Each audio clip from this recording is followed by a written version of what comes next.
Hi guys, this is Andrew with rockclass101.com, and in this week's ukulele lesson, we're going to be learning an original tune that I wrote called Into the Maze. Now, this song was inspired by the movie, I'll put it on one of these sides, by the movie Labyrinth, which stars Mr. David Bowie.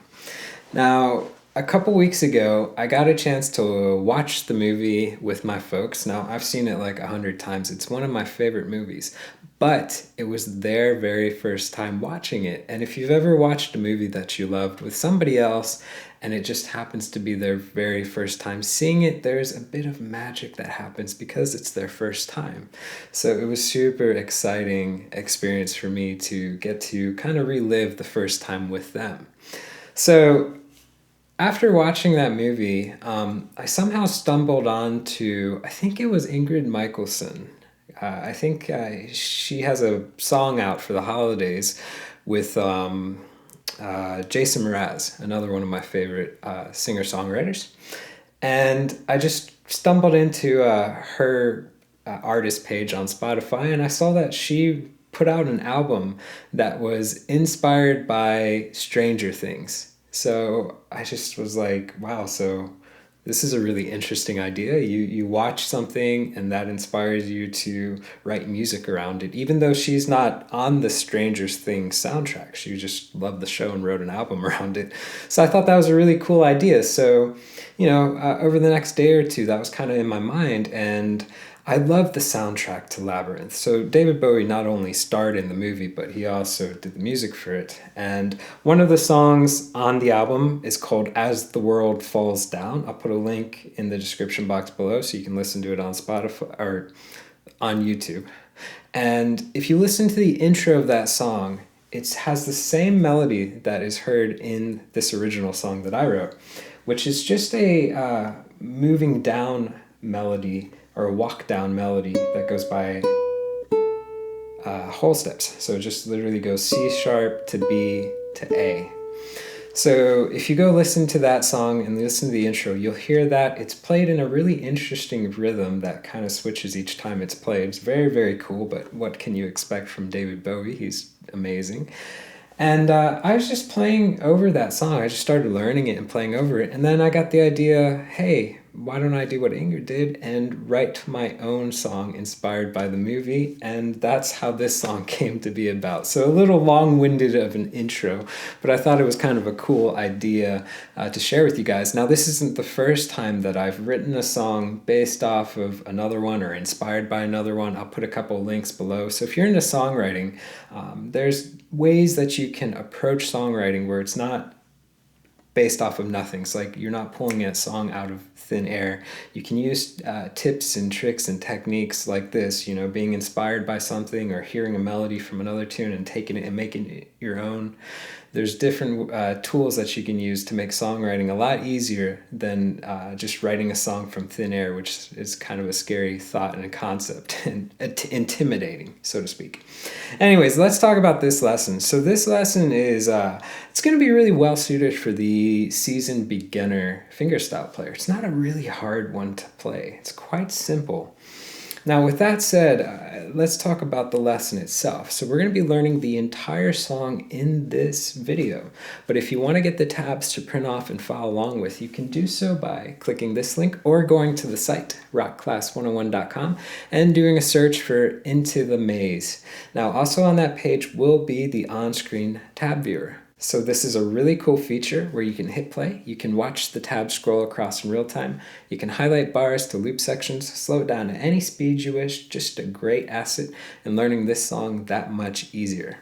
Alright guys, so let's go ahead and just jump into learning this song. So the first thing is that it is for a high G, so it's going to sound the best with a high G, although you can play it with a low G, although some areas will sound a little bit different, but it can work with either or, but I would recommend the high G for this tune. Now, the other thing I want to touch on is our right hand approach for finger picking. This is really going to be a song that you can use a 3-finger or a 4-finger approach, and then I'm going to give you, there's one little section that is going to be played using a different right hand approach. It's really interesting. We'll talk about that section when we get there. So a 4-finger approach is pretty self-explanatory. String 4 would be your thumb, index finger is string 3, middle finger is string 2, ring is string 1.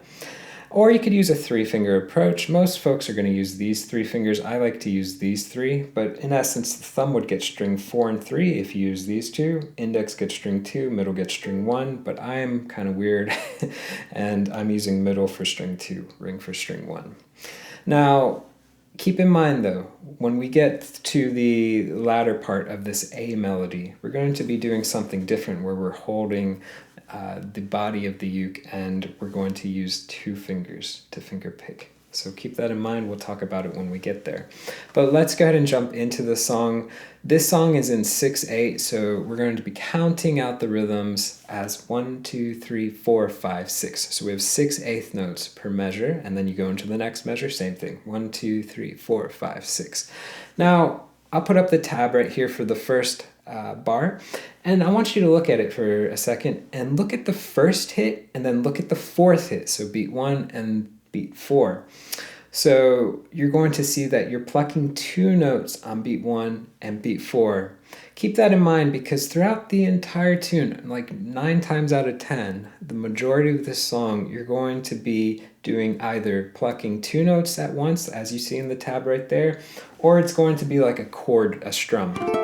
So you're either going to be doing what we call a double stop, which is plucking 2 notes at the same time, or you're going to be doing a strum on beat 1 or beat 4 in the measure. So that's not always, it's like 9 times out of 10, but that's a great way to kind of memorize the flow of the piece, so to speak. Okay, so let me play this first bar, and here's what it sounds like, then we'll break it down and learn it.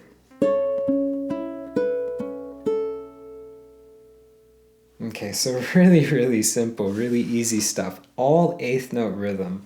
So we're going to be making a basic A major chord. So go ahead and make the stock A major chord. And what I want you to do from here is just to take the pinky and you're going to do a little bit of a stretch, a little bit of a reach, put it on the 4th fret of string 1. So I've got 2nd, 1st, open E, and the 4th fret of string 1. Now remember in the intro when I talked about that melody, you want to be thinking about the melody movement, 4, 2, O, right? So we have C sharp to B to A. That's the movement of our melody on the A string. So with this chord intact, with the stretch and the pinky, I want you to pluck string 4 and 1 together, and then play string 3, and then play string 2. So we have pluck, 3, 2. Okay, now we're going to have the second melody note appear. So get rid of the pinky finger, place the ring finger on the 2nd fret of string 1, and here's beat 4. So remember, beat 4, we pluck both notes. So we're going to pluck 4 and 1 together, and then we're going to walk down to string 3, and then this time we're going to lift the ring finger up and play that last melody note, which is the open A.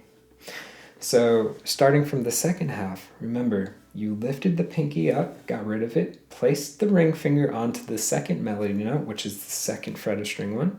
You pluck 4 and 1 together, play string 3, and then lift up, play the last melody note, open A. So together, guys, keep it nice and even. We have 1, 2, 3, 4, 5, 6. Okay, let's see if we can try really slow. 4, 5, go. 1, 2, 3, 4, 5, 6. Nice. And I let go of pressure a little bit. I don't know if you could hear that when I was counting over it, but it's a really good point to bring up, my mistake right there. Throughout this tune, you want to be keeping finger pressure held down. So you want everything to ring out. You want it to sustain beautifully from one note, one chord to the next.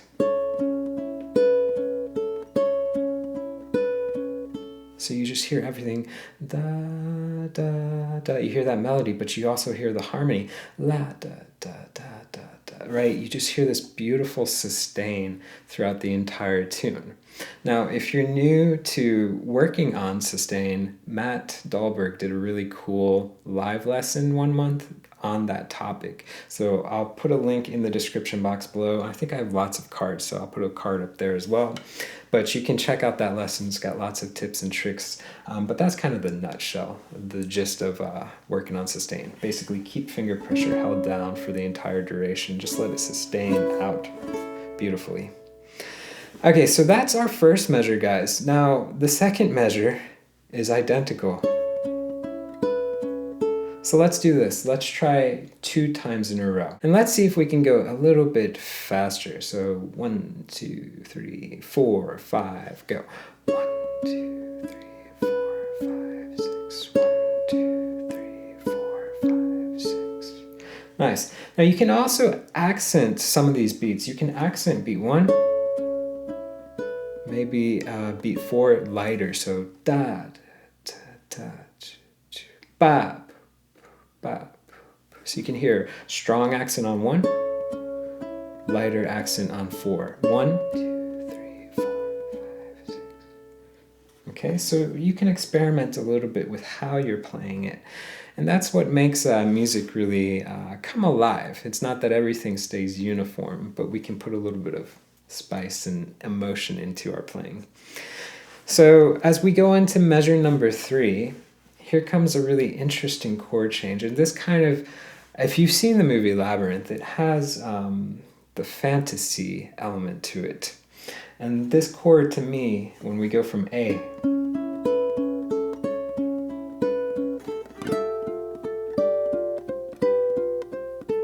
this chord is not in the diatonic key of A major, so it's got a really interesting sound to it, and it has kind of that fantasy element to it. Maybe whimsical is another word that you could use to describe it. But it's really cool sound. So let's learn to make the chord first. So lay flat with your index. It's a partial bar on the 5th fret, strings 1, 2, and 3. Take the ring finger, put it on 7 on string 1. We're going to have the G string open. So with this one, I want you guys to keep the chord intact. Now, when you're playing out of any of these partial bar chords, which literally means that you're covering either 2 strings or 3 strings, full bar chord means you're covering all 4 strings. When you're doing these bar chords, or partial bar chords, proper form is really important, because watch my left hand. As I play out of this chord, you can see when I lift that finger up, I have to have the bar intact, because the next note is the 5th fret of string 1. Right? So having the bar intact, even though I'm not playing 5 on 1 yet, is really important. Now, proper left hand form is how we have success with getting bar chords to ring out. And proper left hand form is not only what's happening in front of the neck here, but also behind the neck here. So you see this U-shaped gap, placement of the thumb behind the neck. All of that stuff is really, really important. So if you're new to studying left hand form, then click this link right here. I'll put a link in the description box for it. But it's an article and a video lesson that covers all of that in super duper detail. And it also covers the basic chords. So if you need a recap on any of these basic chords, it covers those shapes as well. So going back into this, let's go ahead and make this chord. So it's an F major 9. And we're going to be playing out of it. So we can strum the first chord. And I like to use this strum technique that's I like to call it the flick technique. But you can see that I come down with the nail of my index finger on string 4, 3, and 2. And I use my middle finger to flick the first string. So sounds and looks like that. So down with the nail of the index, and then instead of using the index for the last string, I'm going to use my middle finger and just pluck it. Right? Or flick it up. And you can hear it makes the A string pop more. And that A string is our melody note. So it's just a cool way to get a different sound instead of just a regular down strum. But a regular down strum works fine too. So it's up to you on if you want to try that flick technique out. You can even experiment with different ways of doing the down strum. If you use your thumb, the flesh of the thumb has a soft timbre to it. So it's going to give you a warmer sound than if you use the nail of the index, which is brighter and a little bit harsher. So you can experiment a little bit with what stroke you use, for the down strum. So again, going back into playing this, we're going to strum it and then play string 3 and then string 2. That gives us our first half. So we have 1, 2, 3. At this point, this is what I was talking about earlier. You got to lift the ring finger up, and then you're going to pluck 4 and 1 together. And of course, 1 is the bar, so it's the 5th fret. And then we're going to follow up with string 3 and string 2. But this time around, string 2 is going to be the 8th fret of string 2. So check this out. I'm going to play the entire bar and watch the pinky. This is a little bit tricky.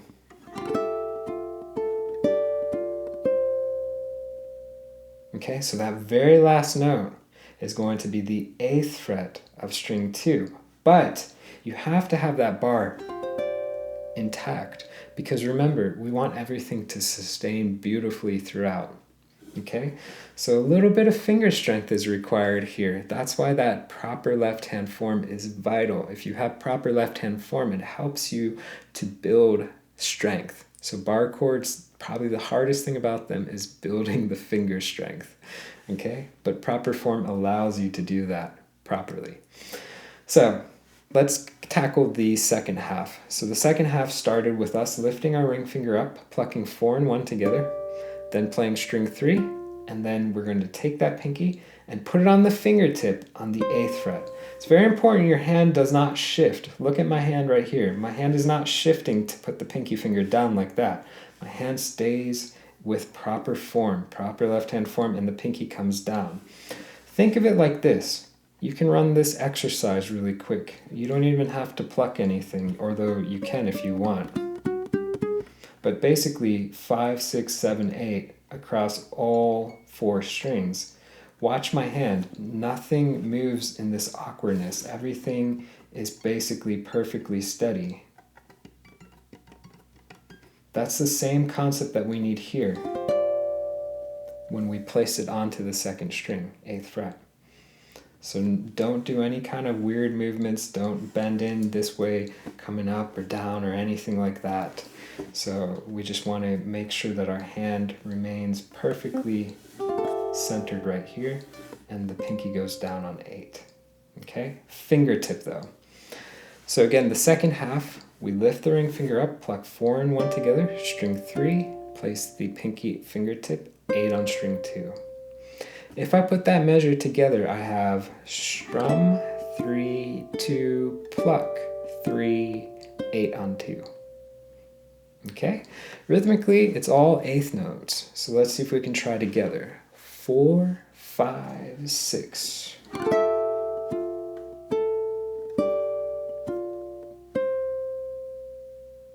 Nice. Now let's go into the 4th measure, and as you can see in the tab right here, this is going to be ending number 1. So let's learn ending number 1. All right, so here's what our 4th measure sounds like. So the first thing that you're going to notice is that it's cut short. So if you look at the tab, you can see it rhythmically. We have 1, 2, 3, 4, 5, 6. So it's not cut short necessarily, but we're not playing 8th notes throughout the entirety of it as we did in the last few measures. That's what I meant. So with this one, we want to be thinking about where we left off.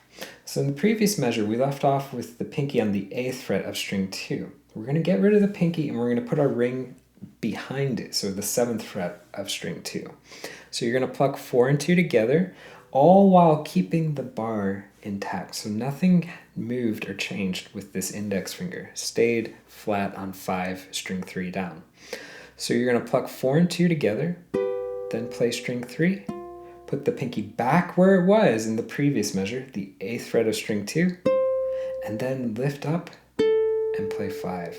So watch the ring finger. it stays down. It does not lift up when the pinky goes down. Instead, it stays, and it only lifts up when the pinky and the ring lift up together to play 5 on string 2. Now, you may be wondering, why are we doing that? Well, we always want to do the least amount of work with our left hand, which makes playing the most efficient. So that's a lot more efficient than going lift up, right? You have to do an extra movement, which is completely unnecessary. So let's see if we can try this 4th measure together. So remember, we're going to start with the ring finger on 7 on string 2. Here we go. 4, 5, 6. 1, 2, 3, 4, 5, 6. Nice. Let's try one more time. 4, 5, 6. Nice. Now, I would practice the 3rd into the 4th measure because it sounds more of a complete musical phrase.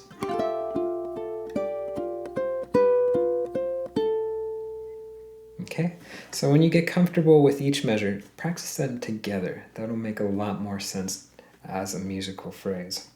So let's see if we can try 3 to 4 together. 1, 2, 3, 4, 5, 6.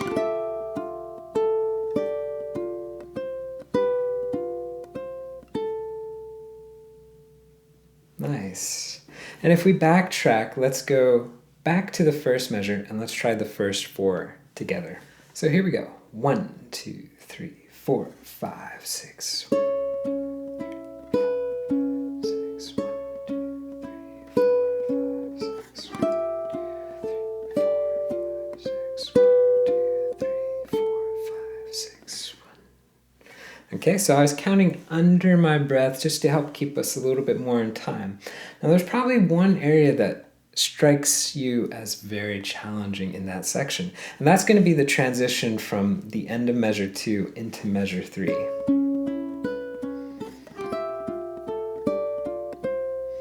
So that is a hard jump that's happening. So let's talk about how we can approach it to make it a little bit easier. If we think about the end of measure 2, and we'll put the tab back up for this, we have an open A as our last note that leads us into measure 3 right here, laying flat for that partial bar. So you want to take that ending and you want to practice the transition of that last phrase going into the bar chord, and you can play the first half of this measure just to give you a little bit more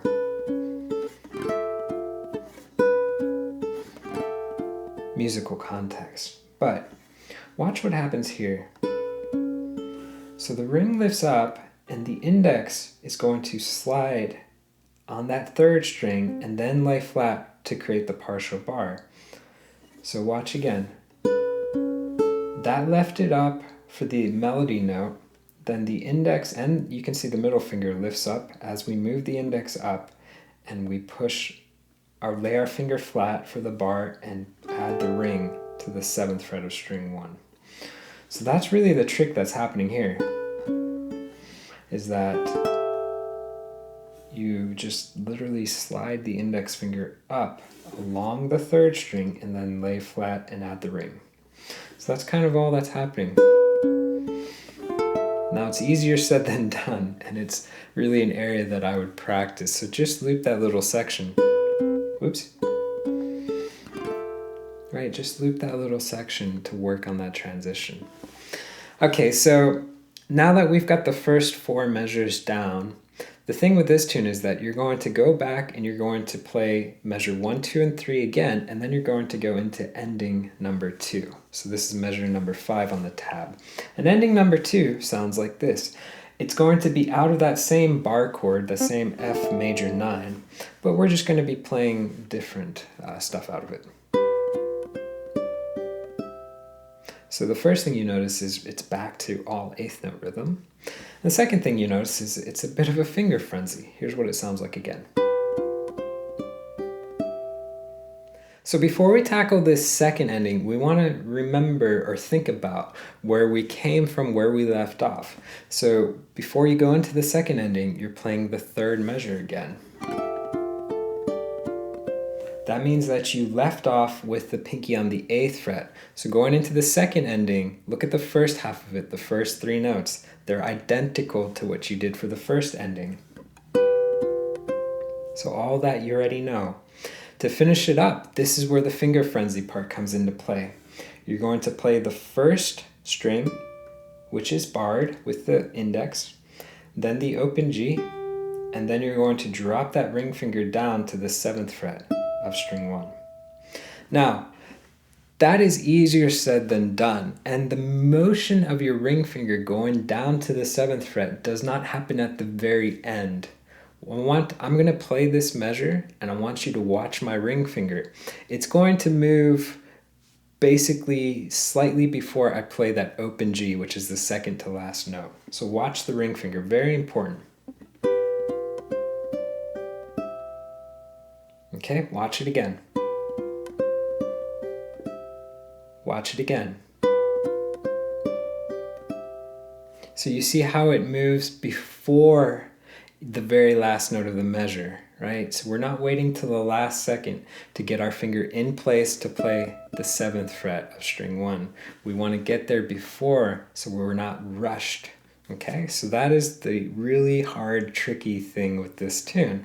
And of course, it's not only just that, it's that you have a challenging chord shape right here. So flat, pinky on 8, ring on 7. Okay, remember, nice and centered as well. So I want you just to hit pause on the video and practice that. When you feel comfortable with it, let's see if we can try together all 8th notes. So here we go. 4, 5, 6. 1, 2, 3, 4, 5, 6. Nice. Now, again, we want to put this into context to make it a little bit more logical in our brain. So you want to practice measure 3 into ending 2. So that sounds like this.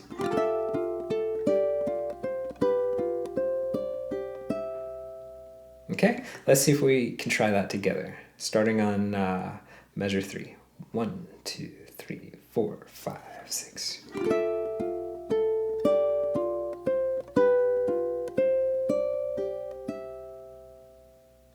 Cool. So that gives us the first big chunk of melody A, which I think it is 2/3 of melody A, yeah. So that gives us the first 2/3 of melody A. So I'm going to play through everything that we've done thus far, and that gives us just the context of it. So remember, it's measures 1, 2, and 3, then ending 1, and then measures 1, 2, and 3, and then ending 2. So a lot of repetition. Sounds like this.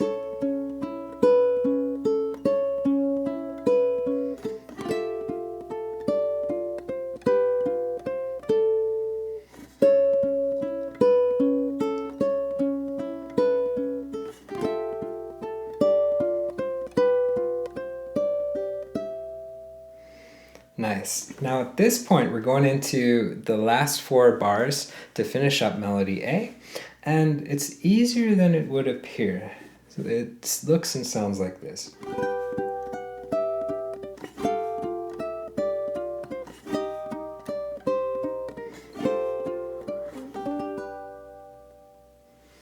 Okay, so that's the basic gist of what it sounds like. Now, in the beginning of the video, I talked about we're going to be using a different right hand approach for playing this section, and this is optional, so I just want to throw that out at the beginning. This is optional. You can continue on with the 3-finger approach, or if you like the 4-finger approach, you can continue on with that. But I think it's a little bit easier to play this if we have a little bit more stabilization of the body in and of itself. And to do that, what we're going to do with our right hand is we're just going to take these 3 fingers, so middle, ring, and pinky, and we're literally just going to put it directly underneath the body. So we're just going to hold it right there. So that's all I'm doing. I'm placing it right there and I'm holding that part. And that frees up my index and my thumb to do all the finger picking. So throughout this section, what I'm going to be doing is I'm going to be doing a strum with my thumb, just down strum. Then I'll use my thumb again for the third string. But if I have a melody note on string 1 or string 2, I'm going to use my index and pluck up. And that's that simple. So watch again my right hand as I play just this first little measure. This is measure 6. Okay, so it looks and sounds like that. And that's all my right hand's doing. And you can also see too that sometimes you may want to kind of keep the middle finger floating as well. Just to give you a little bit more motion in the right hand too. So I would keep at least these 2 fingers down there though, at least 3rd and 4th. Right, but if your middle is floating like that, A-okay. So let's go ahead and break down this section, and you're going to notice something as we tackle these next 3 bars, so 6, 7, and 8. If you learn the 6th measure, you've got the 7th measure and the 8th measure down, okay? And that'll make sense in a second. So partial bar again, lay your index finger flat on the 7th fret, strings 1, 2, and 3, open G string, take the pinky, put it on 10, and we're going to strum 4 down, and from here we're going to play string 3, then get rid of the pinky, put your ring finger on 9 on string 1. So we have strum 3 and then 9 on string 1, and use that index finger to pluck it. Okay, at this point you're going to lift the ring finger up, pluck 4 and 1 together, then string 3, and then take the pinky, put it on 10 on string 2. So again, the second half, we lift the ring finger up, we pluck 4 and 1, then string 3, and then pinky, 10 on string 2. Same context and concepts we talked about before, keep it nice and centered. So that measure together, we have strum 3, 9, double, 3, 10. Okay, so let's see if we can try that. 4, 5, 6, strum 3, 9, double, 3, 10. Awesome. So just hit pause, memorize what the right hand and the left hand is doing, because check this out. As you go into the 7th measure, all you're doing is you're moving down a whole step. So now instead of being 7 and 10, you're 5 and 8. But everything else is identical. The right hand is identical, the left hand is identical. And as you go into measure 8, you guessed right. You go down another whole step. So 3 and 6. And the left and the right hand identical. So it makes more sense if I cycle through.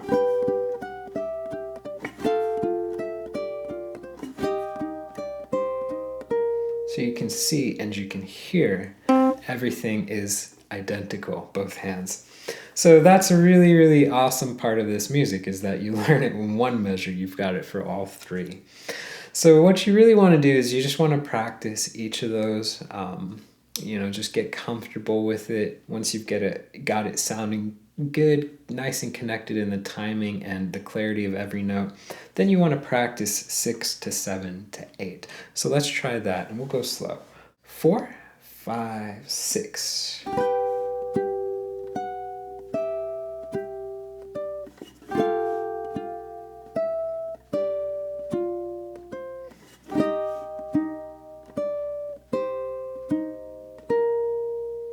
Nice. So start at a slow tempo like that, and remember the index finger is what leads you as you're going down. And then gradually work to boost up the tempo. Now I think this last measure right here, this 9th measure, it's a little bit of a tricky transition. Here's what the 9th measure sounds like. Okay, so the transition is hard, and you want to think about where you left off. Right, so we have the bar chord, the partial bar. And as we transition to this 9th measure right here, Before you transition to it, I want you to go ahead and just make the shape that you end on for measure number 8. So go ahead and lay the index finger flat on the 3rd fret, strings 1, 2, and 3. Add your pinky to 6 on string 2. That was where we would be leaving off for the 8th measure. Going into the 9th measure, this is a little bit hard, right? Here's what's going to happen. Pinky lifts up. You're moving this slightly to the right. So your index finger comes slightly to the right, and when it's moving slightly to the right, your middle finger goes onto the 5th fret of string 3, ring finger underneath it, 5th fret of string 2, and then our index finger drops down to the 3rd fret of string 1, and we have a G string open above it. Okay, so you want to practice that transition going from the 8th to the 9th. Slow. Looks and sounds like that.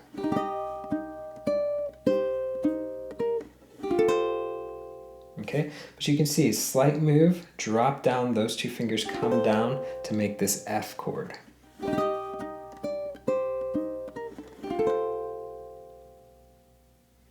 So you just want to hit pause and work on that. It's a very hard transition. Probably the second hardest, or maybe probably equally as hard as that beginning, I would say. It's a very tricky transition. So with this measure, this is what it sounds like. Okay, it's pretty easy to play other than the transition going into it. So go ahead and make this F chord. We're going to strum all 4, then play string 3, take the pinky, put it on 5 on string 1, play that note, and then go to a basic G and just strum down. And this G, you can see, has a fermata on it. So when you strum this chord, you're just going to hold it out for as long as you want before you jump into melody B. So strum 3, 5 on 1, basic G. So let's see if we can try that 9th measure together. 4, 5, 6. Okay, and let's see if we can try 8 into 9, because that's the hard thing. So 4, 5, 6.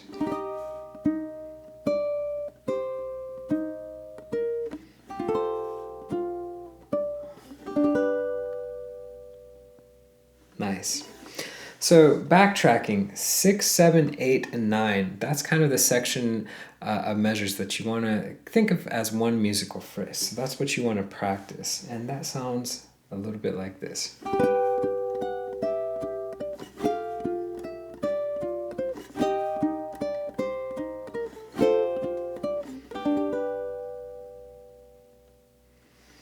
Nice.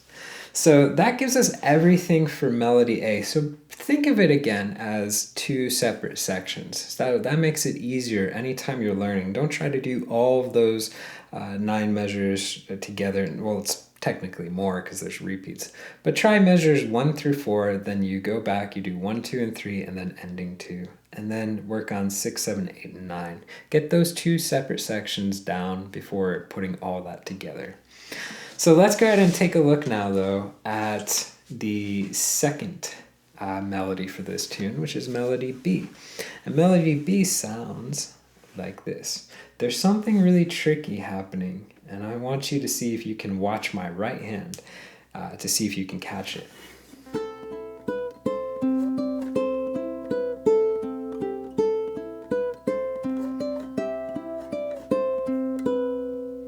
So did you notice what was happening? Well, if we put up this 10th measure right here, I want you to look at the 2nd and the 5th beat. So 1, 2, 3, 4, 5, 6. So the 2nd and the 5th beat, that's the opens, right? The open 2 and then the open 3rd. So you can see that the 2nd string happens and then the 3rd string happens. Now if you look at the next measure, measure 11, you can see it goes 2nd, 3rd. Look at measure 12, 2nd, 3rd, and then look at measure 13, 2nd, 3rd. So you keep alternating on beat 2 and 5. You're going 2nd string open to the beat 5, which is the 3rd string open. So now watch as I play through all those measures.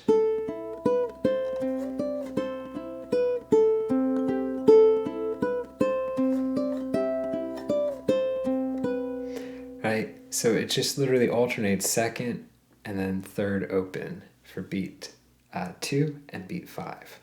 So that's the big takeaway of this. So your left hand's creating this melody, but that harmony is this alternating pulse of the open second to the open third, right? And that is harder than it sounds. Like, it's easy to grasp from a concept in our mind that we go second, third, second, third, second, third. But I promise you, I had to work like for like literally half an hour or something just to get my right hand to do that. Like, it's my right hand like just kept wanting to play the second string. Right? But it's not that. It's the alternating thing. You'll see as you work on it. Let's go ahead and learn the 10th measure. We're playing out of an A minor, stock A minor, and we're going to use the middle finger up top. You can use the index if you want and sub out some of the fingers, but to me, I think the middle finger is the most comfortable. So I'm going to pluck 4 and 1 together, then 2, right? So beat 2, 2. Then I'm going to take the ring, put it on the 2nd fret of string 1. So I've got together, 2nd fret on string 1. Keep the middle finger there, put the pinky down on the 3rd fret of string 1. Together, 3rd string. And then we're going to move up, so get rid of that middle finger and just slide the pinky up to 5 on string 1. So together, everything is together, 2nd, 2nd, 3rd, 3rd, 5. Okay, so you may want to just hit pause and practice that. As far as your right hand approach for finger picking, you can go back to either a 4 or 3 finger picking approach. Either one works. Okay, that's what it sounds like at speed. Let's see if we can try together. 4, 5, 6.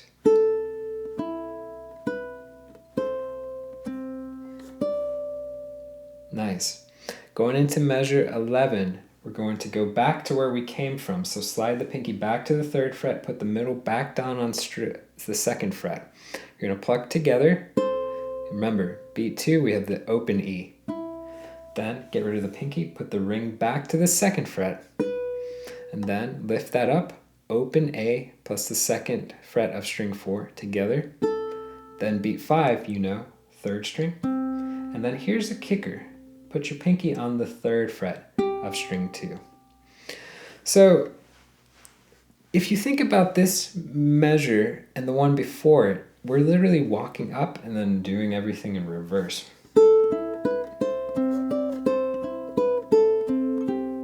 Right, so that's going to make it easier, right? Think about going this way and then we're doing it backwards, going back to where we came from. So again, starting on measure 11, we slid from the 5th fret down to the 3rd. So pluck together, open E, then get rid of the pinky, put the ring down, then lift that up together, 3rd, and then pinky plays the 3rd fret of string 2. So let's try 11 together. 4, 5, 6.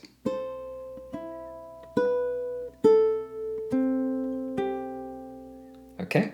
Now 10 into 11. 4, 5, 6.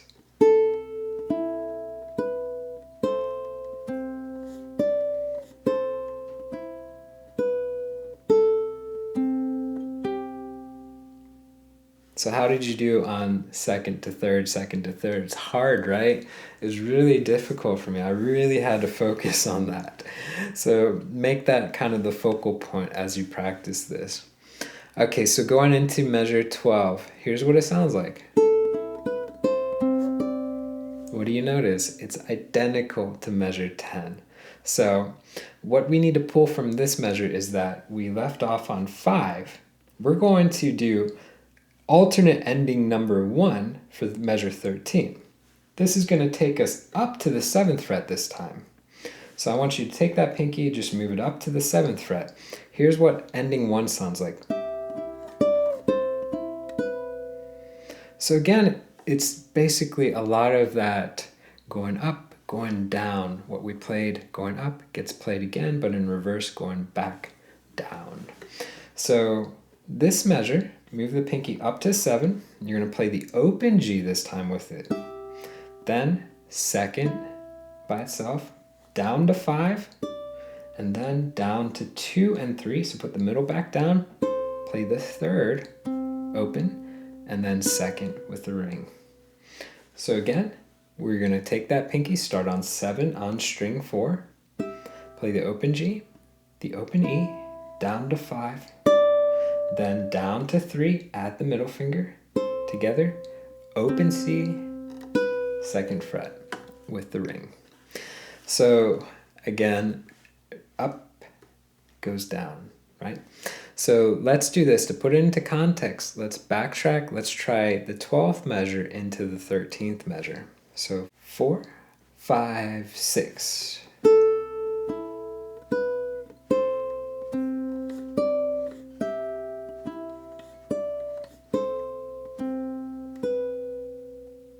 Nice. Now let's try this. Let's try 10, 11, 12, 13. So here we go. 4, 5, 6.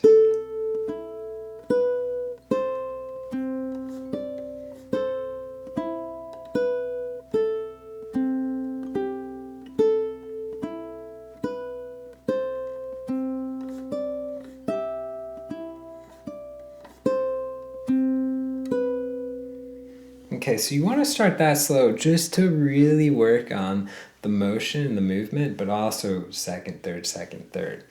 And when you get comfortable with that, you want to speed up a little bit so it sounds a little bit more musical.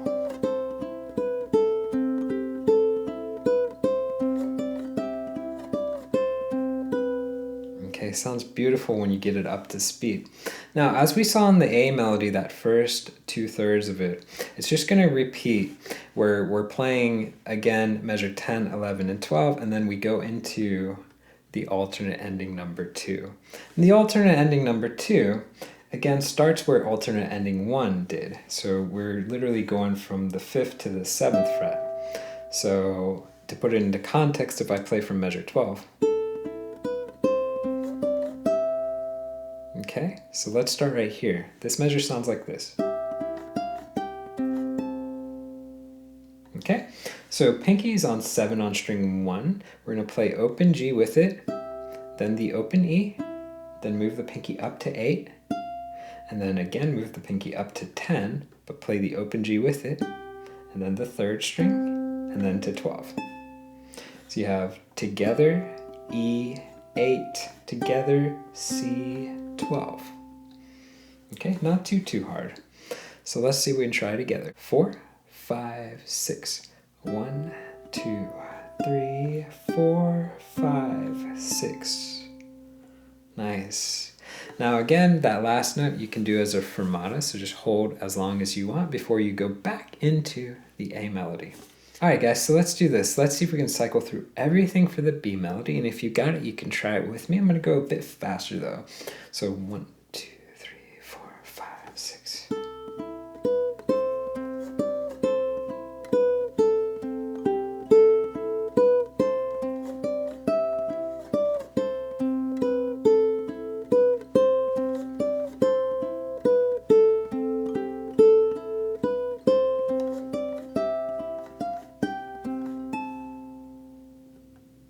Nice.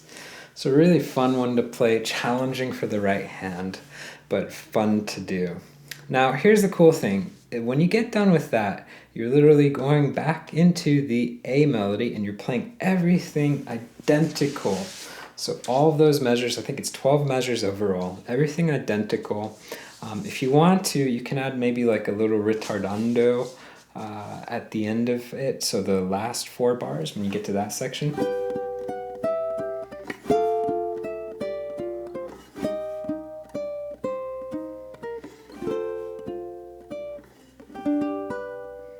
Do a little ritardando, maybe starting on the E flat chord, so that is that 8th measure. And I like for the very last chord to do kind of an arpeggiated strum, so when you get to the G chord, the very last chord, just very slow, da da da da. So that gives it a little bit of a cool sound. And that's it, guys. That's the whole song, Into the Maze. There's not a lot of measures to learn. There's a lot of repetition, but I think it has a really cool sound overall, and it was inspired by a great artist and a great movie. So I hope you really enjoyed learning it with me and had as much fun as I did while writing it. I really enjoyed writing this tune. Super fun for me. So guys, I do want to remind you, if you want to get the tabs to print and keep for your records, you can do so by clicking this link right here or going to the site rockclass101.com and doing a search for Into the Maze. And also on that page is the really cool interactive on-screen tab viewer, so you can hit play, you can watch the tab scroll across in real time, you can highlight bars, loop sections, slow it down, all that fun jazz. So guys, again, I hope you enjoyed it, and I'll see you in the next one. Take care.